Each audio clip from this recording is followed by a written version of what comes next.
Welcome back to Morning Sun Homestead. This evening for supper, after we got done doing chores, it's really cold outside, so we decided to have homemade pizza. We make our pizza completely from scratch, from the crust to the toppings. So I'm going to teach you how to make a pizza crust. Now this pizza crust is for 2 pizza crusts. So if you was going to make just one round sheet, such as this, you would need 2 cups of flour. I've obviously doubled ours, so we have 4 cups. With this, we need 2 teaspoons of yeast. I'm sorry, 2 1/4 teaspoons of yeast for one mix. So I'm going to do 4 1/2. And I'm going to estimate that half.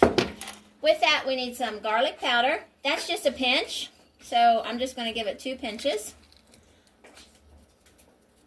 And then we have basil and oregano. And that's a couple pinches each. And I'll just throw them in there. Then we're going to mix it up. Once we mix it well, to combine all the ingredients, we're going to pour in water. This doesn't have a measurable amount. You just pour until you think it's enough, and then we're going to mix. It's always better to pour not enough and then have to remix than to pour too much. The one thing about pizza crust, though, it's like pie crust. The more it's handled, the tougher it gets. So we want to handle it the least amount as possible.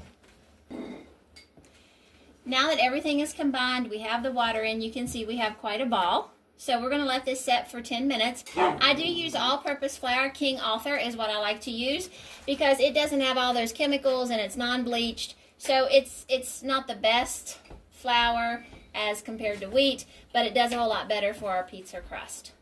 I've taken my pizza dough and divided it into 2 balls, and now I've rolled it out with a rolling pin. I'm going to lift it up and put it on the pan.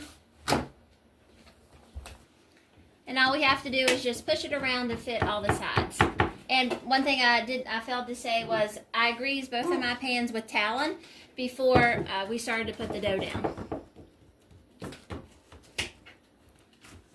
We've got both of our crusts into our pizza pans. My husband and I graduated years ago from Teflon to strictly cast iron. So it does take a little bit longer for the cast iron to heat up, but we know that for health benefits, we're by far. So once they're all pushed out on the sides as to where you want to go and they fit into your pan, now it's time to put the sauce and all the toppings on it. We're now going to put our homemade pizza sauce. You'll have to look in the description below for the link to that. And we also have our homemade mozzarella cheese, which we haven't got that posted yet on YouTube, but we will in the coming week. Thank you for watching.